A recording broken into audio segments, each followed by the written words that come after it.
Assalamualaikum warahmatullahi wabarakatuh. Alhamdulillah wassalatu wassalamu ala rasulillah.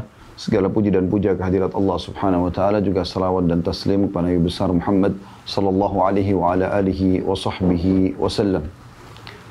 Bertemu teman-teman sekalian di kesempatan ini di Jumat kelima, yang biasanya di setiap hari Jumat di pukul 13.00 kita membahas hadis Sahih at-Targhib wa Tarhib, tetapi karena ini Jumat kelima, maka tema yang kita akan bahas adalah tema umum. Dan kita akan membahas tentang pandangan Islam berhubungan masalah kesehatan. Tepatnya kalau dari saya, berobatlah, atau berobat dengan Islam, atau berobat dan Islam.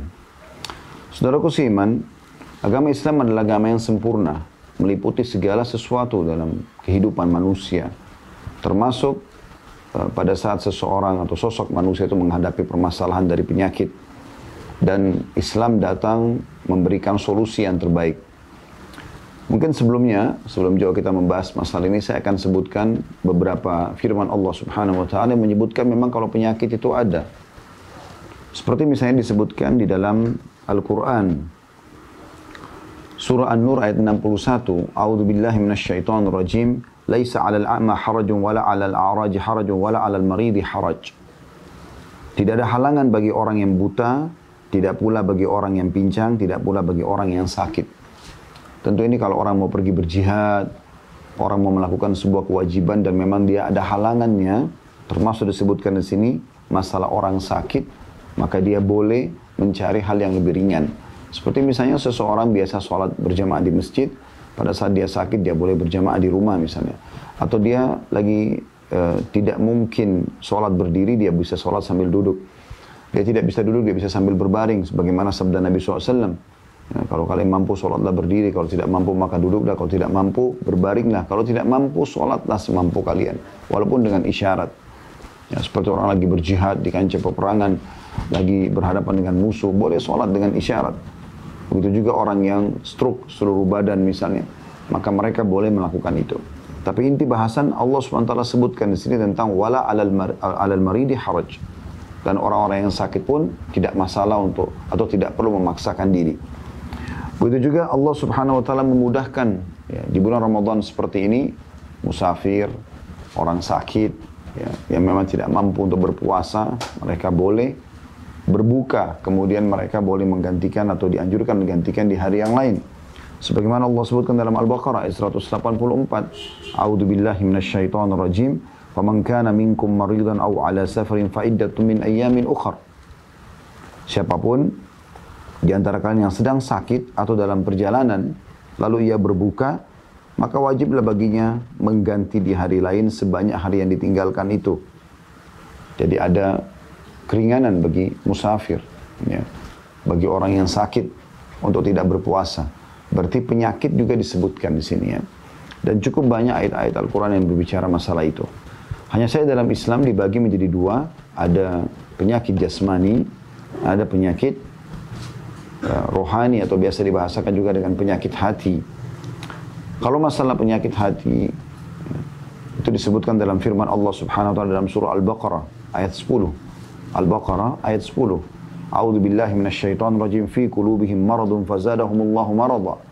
Di dalam hati-hati mereka para orang-orang munafik ya, ada penyakit-penyakit yang Allah tambahkan penyakit di atas penyakit tersebut.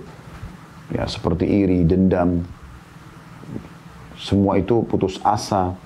Ya, penyakit-penyakit yang berbahaya sekali sebenarnya yang tanpa bisa dideteksi secara medis, itu ada disebutkan dengan penyakit hati. Begitu juga disebutkan di dalam surah Al-Muddathir ayat 31. A'udzu billahi minasyaitonir rajim wa liyaqula alladziina fi qulubihim maradun wal kafiruna madza aradallahu bihadza mathala. Orang-orang yang di dalam hatinya ada penyakit dan orang-orang kafir mengatakan apakah yang dikehendaki oleh Allah dengan bilangan ini sebagai perumpamaan. Nah, jadi ada penyebutan tentang masalah penyakit. Lalu Allah subhanahu wa ta'ala simpulkan, saudaraku seiman, tentang masalah penyakit ini, apapun sifatnya. Baik itu penyakit jasmani, rohani, ya. Allah menyebutkan dalam surah Asy-Syu'ara, Anda bisa buka surah Asy-Syu'ara ayat 80. A'udzu billahi minasyaitonir rajim. Nabi Ibrahim, melalui lisan Nabi Ibrahim AS beliau mengatakan wa idza maridtu fahuwa yashfin. Dan kalau aku sakit, hanya dialah Allah yang menyembuhkanku. Jadi semua jenis penyakit itu akan bisa sembuh.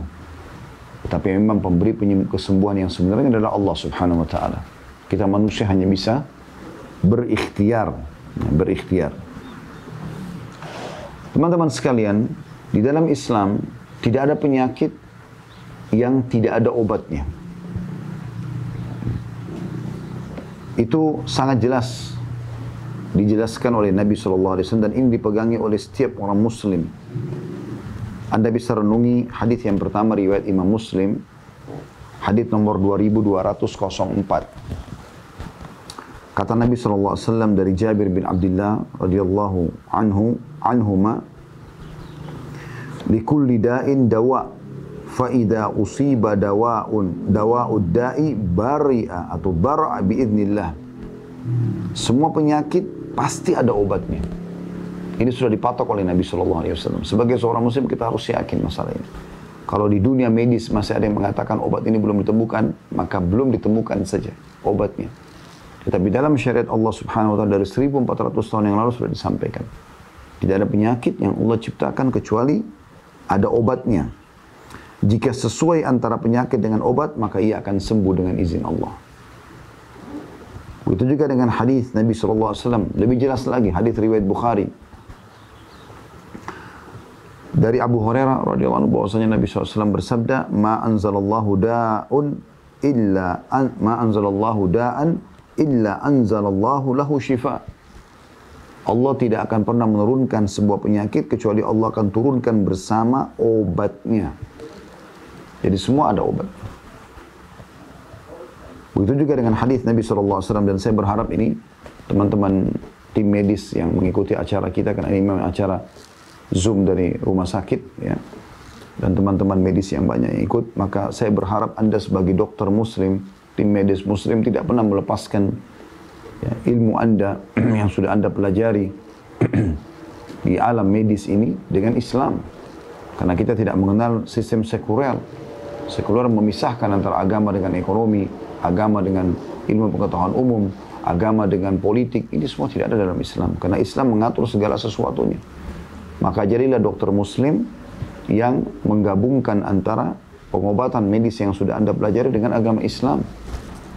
Ini harus menjadi pondasi dasar setiap Muslim. Tidak ada penyakit yang Allah turunkan kecuali pasti ada obatnya.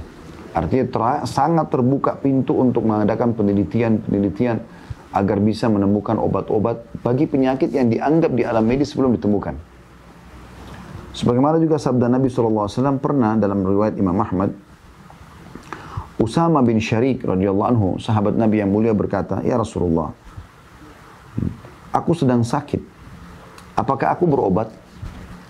Pertanyaan ini mungkin muncul bagi umumnya orang yang memang masih baru belajar Islam dan dia pikir kita tawakal saja, nggak usah berobat. Ini jawabannya sangat jelas. Pada saat sahabat ini mengatakan, "Ya Rasulullah, aku sedang sakit, apakah aku berobat?" Dengarkan jawaban Nabi SAW. "Na'am ya ibadallah." Ya wahai hamba Allah. "Tadawaw fa inna Allah lam yada'u da'an illa wada'a lahu shifaan." Berobatlah wahai hamba-hamba Allah. Karena Allah tidak pernah turunkan penyakit kecuali Allah datangkan obat bersamanya. Ghaira da'in wahid. Kecuali ada satu yang dianggap penyakit oleh manusia yang tidak ada obatnya. Qalu, "Wa ma huwa ya Rasulullah?" Mereka mengatakan, "Apa itu wahai utusan Allah?" Qala al-haramu. Kata beliau penyakit tua. Ini mirip juga dengan hadis yang lain. Ya. Hadis riwayat Imam Ahmad. "Inna Allah lam yanzil da'an illa wa anzala lahu shifa." Allah tidak pernah turunkan penyakit. Sebagai pencipta langit dan bumi yang menerapkan dan menentukan segala sesuatunya, tidak pernah menetapkan satu penyakit kecuali pasti sudah disiapkan obatnya. Alimahu man alimahu wa jahilahu man jahilahu. Diketahuilah bagi orang yang belajar dan tidak diketahui bagi orang yang tidak mempelajarinya. Artinya sangat terbuka sekali pintu-pintu untuk mengadakan penelitian-penelitian, ya, diagnosa dan seterusnya yang bisa membuat seorang muslim selalu menemukan inovasi-inovasi. Ini tidak asing sekali, banyak ilmuwan muslim terutama di era masa kejayaan Islam di Spanyol, ya. Ada banyak sekali tokoh-tokoh muslim yang tampil menjadi tim medis yang sangat terkenal, ya. Di mana mereka memang tidak asing di alam medis ini, ya. Tersebutkan nama-nama mereka, terukir nama-nama mereka, bahkan sampai sekarang masih dipakai di alam medis. Bagaimana mereka terus menelusuri ayat-ayat Al-Quran, hadis-hadis Nabi SAW, sampai akhirnya mereka menemukan obat. Kemudian juga ada hadis Bukhari tentang masalah habbatus sauda, jintan hitam. Yang kata Nabi SAW, habbatus sauda dawa'an likul da'il as-sam. Jintan hitam atau, ya, biji berkah biasa dikatakan, ya. Biji hitam, obat untuk semua penyakit kecuali kematian. Maka alangkah indahnya kalau seorang dokter muslim menyatukan antara ilmu pengetahuan yang dia dapatkan di alam medis dengan apa yang diajarkan di dalam syariat Allah Subhanahu wa taala. Teman-teman sekalian, pengobatan yang diajarkan oleh Nabi SAW itu ada 3. Dan harusnya kita tidak luput dari ketiga ini. Yang pertama adalah pengobatan obat-obat alami.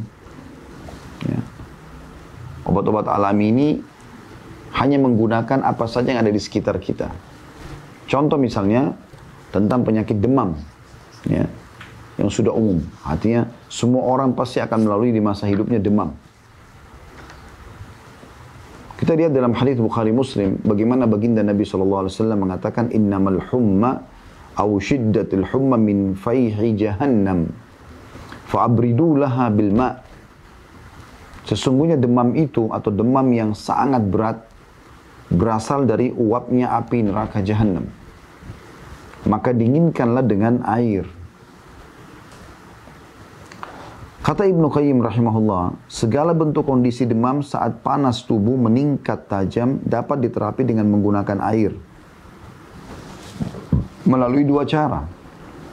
Yang pertama, dari arah luar, yakni dengan cara mengkompresnya, menggunakan air dingin atau es dengan tujuan menurunkan derajat panas. Dan yang kedua, meneguk air melalui mulut sebanyak mungkin ketika sedang demam.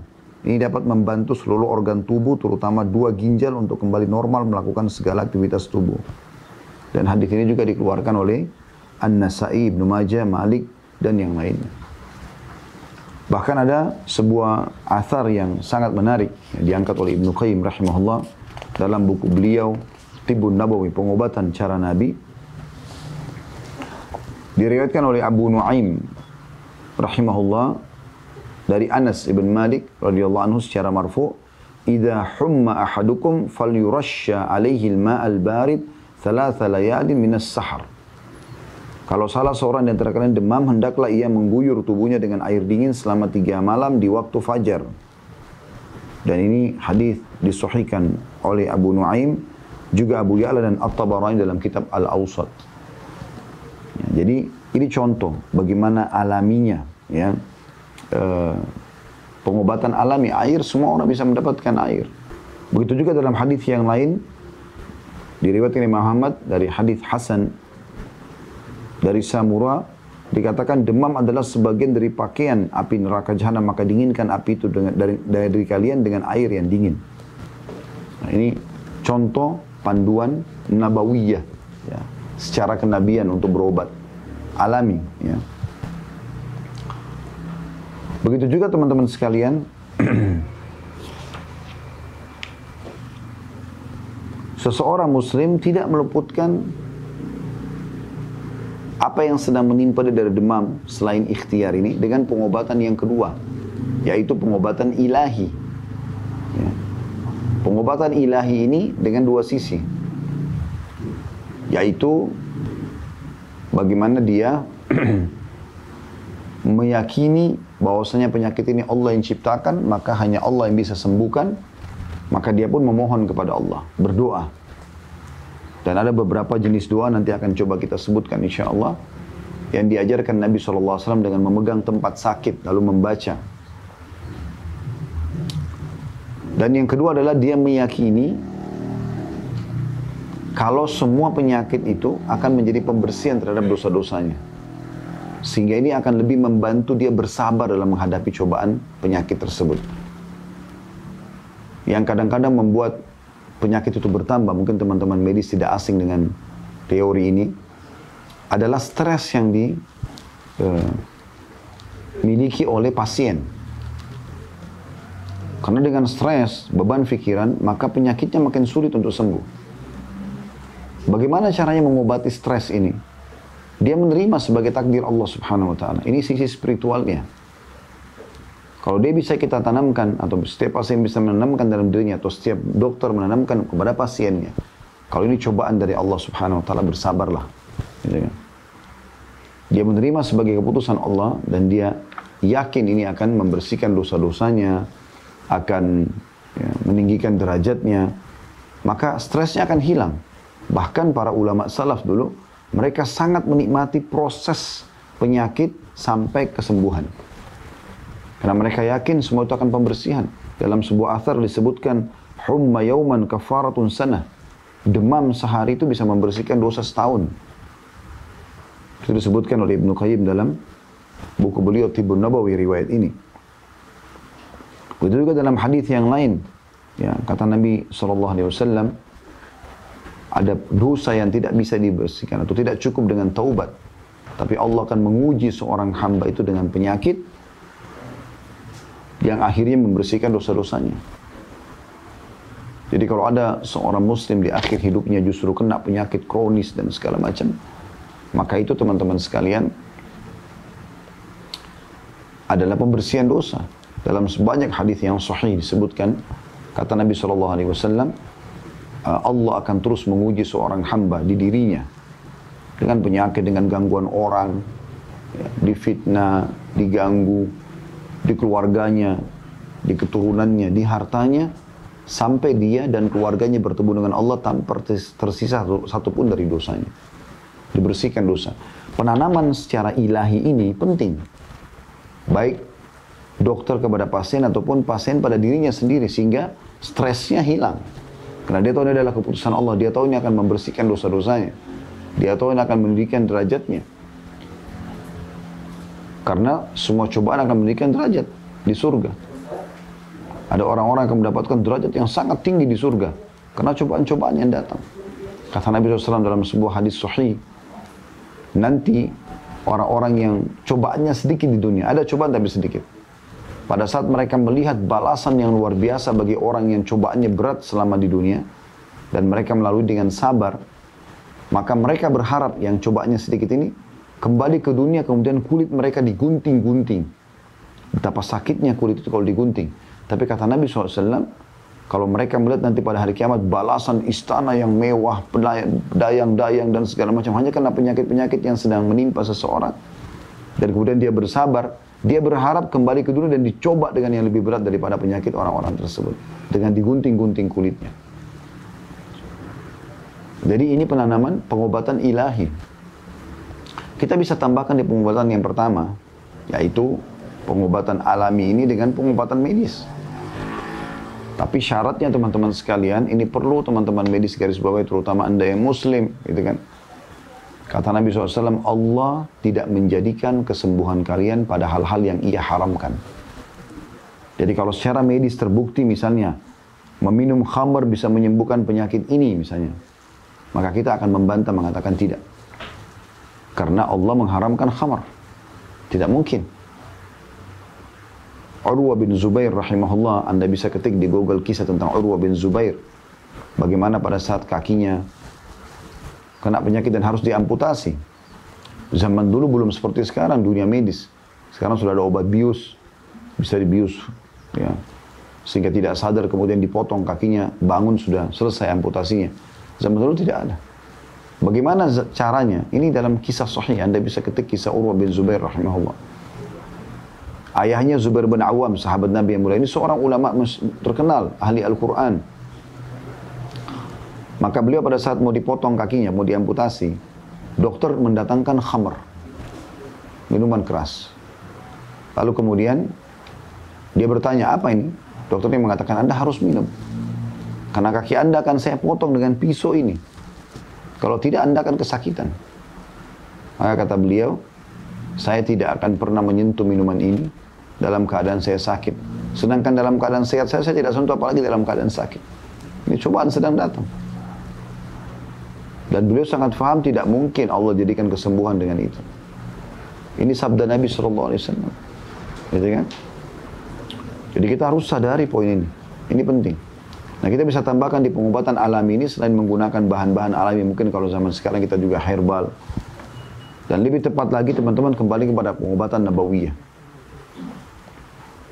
Seperti kata Nabi SAW, kesembuhan pasti dikonsumsi madu, kemudian bekam, mengeluarkan darah kotor dengan cara dikop, ya. Kemudian kai ini menggunakan besi panas yang dikagetkan di tubuh. Namun Nabi SAW mengatakan, hanya saja aku melarang umatku menggunakan kai. Dalam riwayat yang lain, jadikan kai sebagai pengobatan terakhir kalian. Jadi, kita lihat di sini bagaimana Nabi SAW memberikan kita pengobatan. Madu, konsumsi, teman-teman sekalian. Bukan air madu, madunya dikonsumsi. Dan kalau madu alami, sebanyak apapun tidak ada masalah. Itu juga dengan habbatus sauda, jintan hitam. Itu juga dengan hal-hal yang lain yang diperintahkan oleh Nabi SAW cukup banyak. Dan itu sudah kami bedah panjang lebar di tema Tibun Nabawi. InsyaAllah Anda bisa ikutin di Hadits Basalam Official, di playlist cari pengobatan Nabawiyah. Saya sudah membedah hampir seluruh buku Tibun Nabawi punya Ibnu Qayyim rahimahullah. Ada buah-buahan seperti labu yang disebutkan pada saat Nabi Yunus alaihissalam selama beberapa hari di perut ikan paus ditelan, maka dia merasa lemah. Yang paling pertama Allah Subhanahu wa taala berikan kepada dia pada saat dimuntahkan oleh ikan, dua hal. Dia mengkonsumsi susu sapi dan juga labu. Jadi sudah dibahas panjang lebar oleh para ulama dan medis muslim, tim medis muslim, ya termasuk Ibnu Qayyim rahimahullah, menjelaskan tentang manfaat-manfaat labu. Itu juga dengan kurma yang selalu dijadikan sebagai seperti Ramadan sekarang, makanan utama pada saat buka puasa dan sahur. Ya, bagaimana hasil penelitian medis sudah membuktikan satu butir kurma bisa memenuhi sekitar 7% dari kebutuhan nutrisi harian. Itu disampaikan oleh Dr. Abdul Daim, salah satu dokter yang terkenal sekali di Mesir. Anda bisa ketik di YouTube Dr. Abdul Daim, Anda akan lihat dokter ini sekarang lagi tenar di medsos. Beliau selalu mempertemukan antara penemuan medis dengan Al-Quran. Nah, di antaranya beliau membahas masalah ini. Dan itu penelitian terakhir. Ya. Diadakan oleh beberapa ilmuwan di Amerika dan di Eropa. Ternyata kurma ditemukan adalah buah yang paling luar biasa dalam memenuhi kebutuhan medis. Dan beliau lalu menyebutkan bagaimana Nabi SAW menyebutkan tentang anjuran mengkonsumsi 7 butir kurma di pagi hari. Terutama kurma ajwa. Yang kata Nabi SAW, sampai mengkonsumsi 7 butir kurma ajwa Madinah di pagi hari, maka dia akan selamat dari semua racun dan sihir. Lalu beliau mengatakan, kalau kita konsumsi 7 butir, berarti kita punya sekitar 42% kebutuhan nutrisi tubuh kita sudah terpenuhi. Sisanya tinggal dari yang lainnya gitu. Apalagi kalau Anda konsumsi lebih daripada itu, maka kurma sudah mewakili. Terlebih lagi dalam keseharian kita tidak makan, tidak minum, maka jangan dikagetkan dengan makanan-makanan berat, langsung pedas, ya, langsung gurih. Nanti dianjurkan sunnah Nabi SAW konsumsi kurma dulu. Terutama kurma basah kalau buka puasa, rutab, manisnya alami, lembut. Kemudian Anda boleh minum air putih, habis itu Anda sholat maghrib dulu, kemudian baru Anda kembali memakan makanan yang berat. Karena sumber penyakit juga dijelaskan dalam Islam, teman-teman sekalian, adalah perut. Ya, saya tidak tahu sejauh mana penelitian medis dalam masalah ini, tapi sumber penyakit di dalam agama Islam disebutkan adalah perut. Dan itu Nabi SAW sudah ingatkan. Ya. Di dalam sebuah hadis riwayat Tirmidzi, Ibnu Majah, Hakim, Ibnu Hibban, dan dikatakan hadis ini hasan. Kata Nabi SAW, "Ma mala'a adamiyun wi'a'an syarra min batni bihasbi ibni adama luqaymat yukimna sulbah fa in kana la budda fa'idan fa thuluthun li ta'amihi wa thuluthun li syarabi, wa thuluthun li nafsasi. Tidak ada kantong bejana yang lebih buruk yang diisi oleh manusia daripada perutnya sendiri. Cukuplah seseorang itu mengkonsumsi beberapa suap makanan yang dapat menegakkan tulang punggungnya. Jadi kita sebenarnya tidak butuh makanan yang banyak, tapi yang penting kualitasnya. Gitu. Kalau terpaksa pun dia harus makan, diundang orang, segala macam, maka ia bisa mengisi sepertiga perutnya dengan makanan, sepertiga untuk minuman, dan sepertiga untuk nafasnya. Dan ini anjuran yang sangat luar biasa. Memandu kita pada kesehatan alami. Kemudian Anda boleh menggabungkan di pengobatan yang pertama ini, ya, pengobatan alami dengan pengobatan medis. Ya, mengkonsumsi obat-obat kimiawi yang memang dasarnya bukan bahan-bahan haram. Kemudian yang kedua tadi, pengobatan ilahi.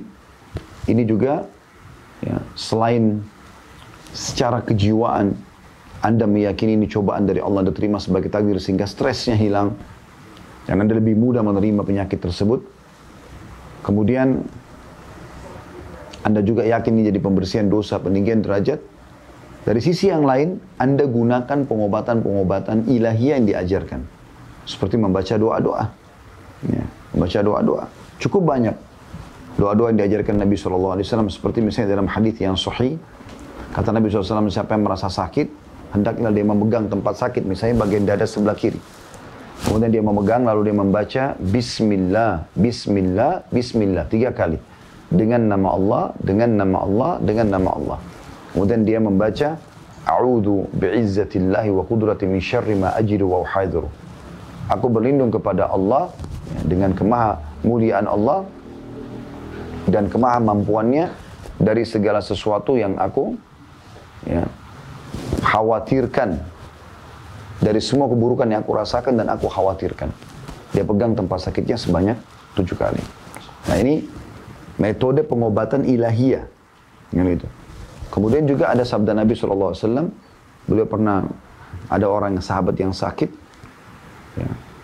Tepatnya pada saat itu cucu beliau, ya, sakit. Kemudian beliau memperlihatkan telunjuknya. Kemudian beliau menyentuhkan ke tanah. Lalu kemudian beliau membaca Bismillahi turbata ardina. Dengan nama Allah dan kesucian tanah kami. Biriqati ba'dina.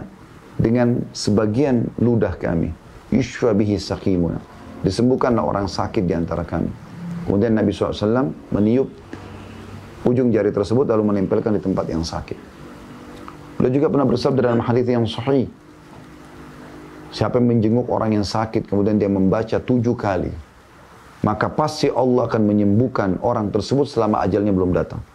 7 kali ini potongannya sangat ringan. As'alullahal azim, aku memohon kepada Allah yang maha agung, Rabbal arsyil azim, pemilik singgasana yang agung, ayyashfiyaka, agar menyembuhkanmu.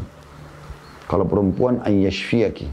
Saya ulangi, as'alullahal azim, aku memohon kepada Allah yang maha agung, Rabbal arsyil azim, pemilik singgasana yang agung, ayyashfiyaka, agar menyembuhkanmu. Dibaca 7 kali. Ini ada jaminan dari utusan Allah sampai pencipta langit dan bumi.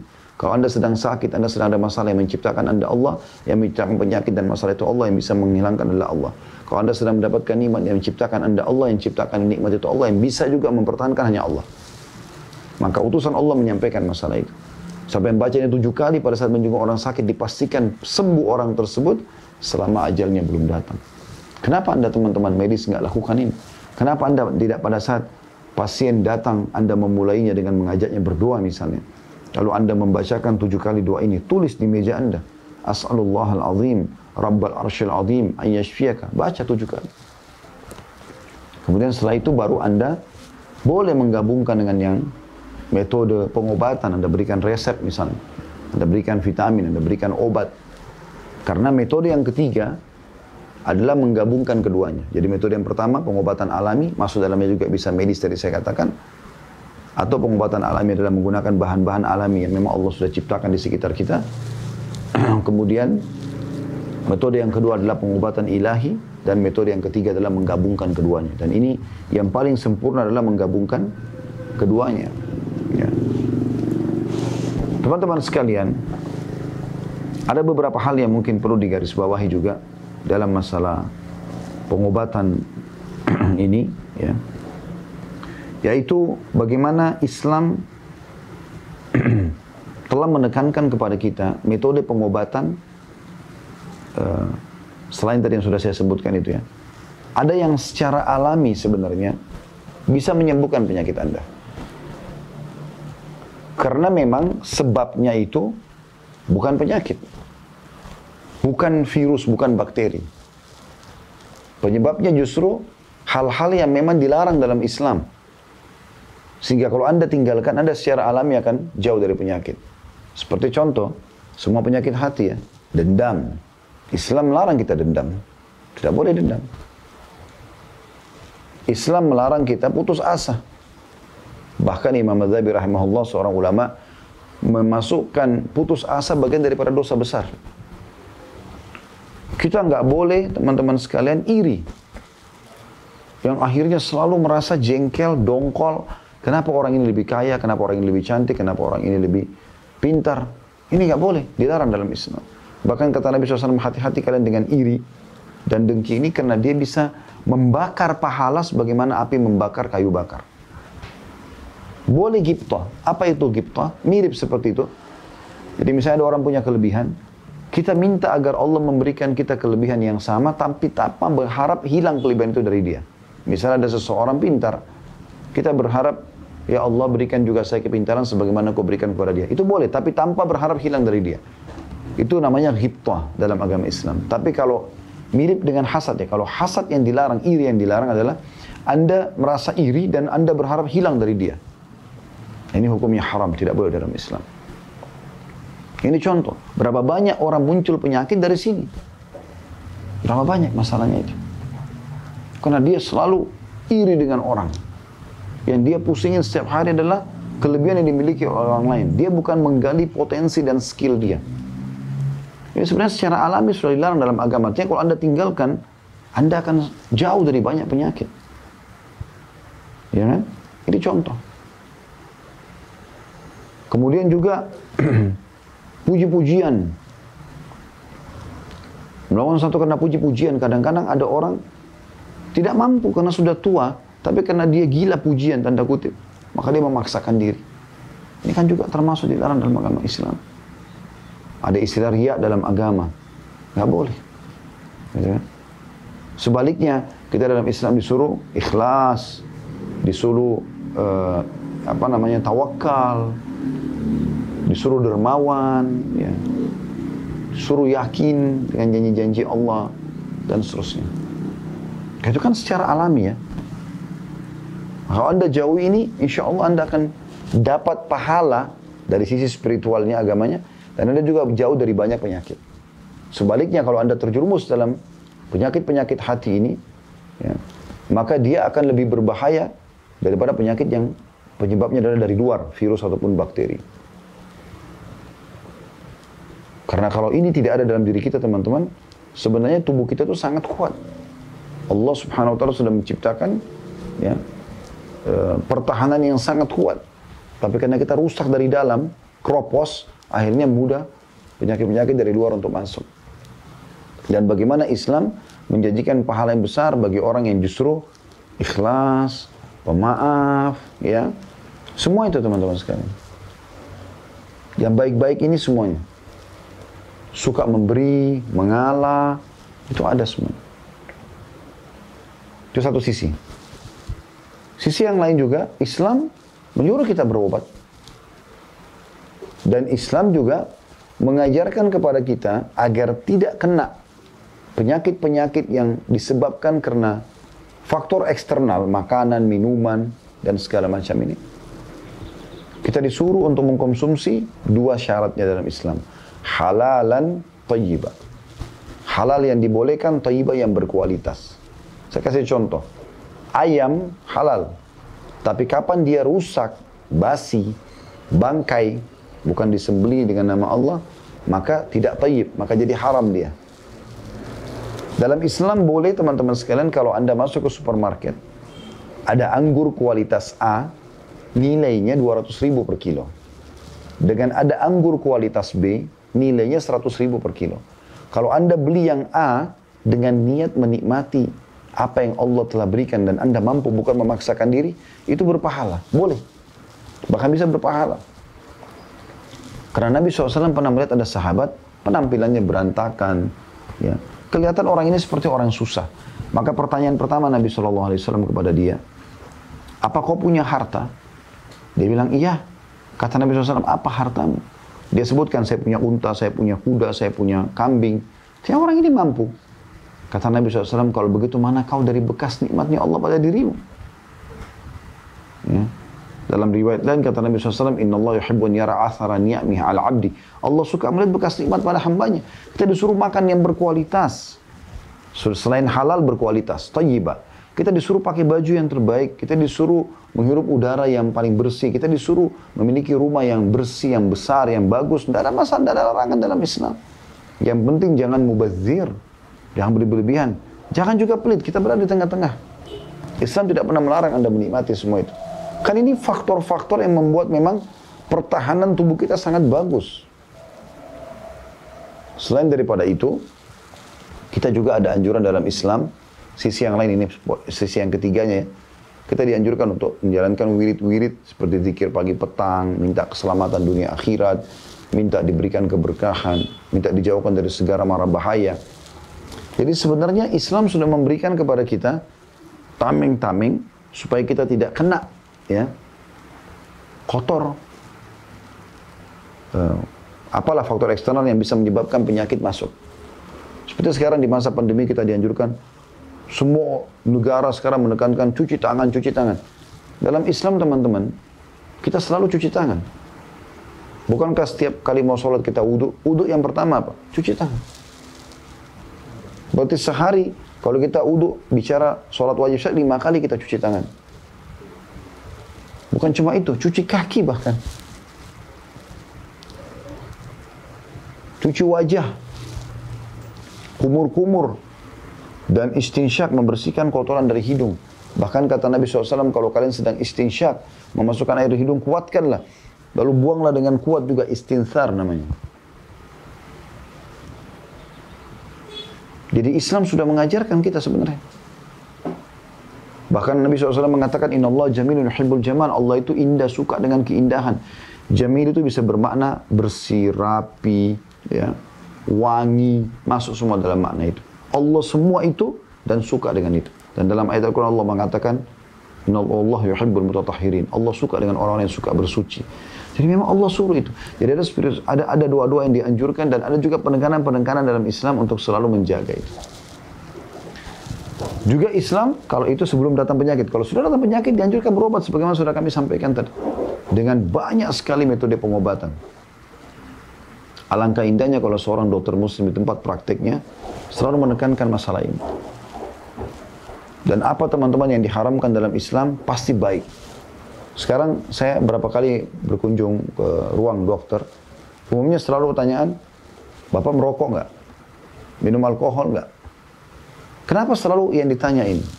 Karena ini kan buruk ya, pasti berefek tidak baik pada kesehatan. Islam sudah melarang ini, nggak boleh khamar, nggak boleh rokok, nggak boleh memakan makanan yang kualitasnya terganggu aja, sudah rusak nggak boleh. Apalagi kalau dasarnya kayak racun-racun seperti ini. Jelas nggak boleh. Jadi Islam teman-teman mengajarkan kepada kita sebelum datang penyakit bagaimana mengkanternya. Dan kalaupun datang bagaimana menerimanya dan menghadapinya. Sebagaimana sudah kami paparkan tadi. Allahu a'lam.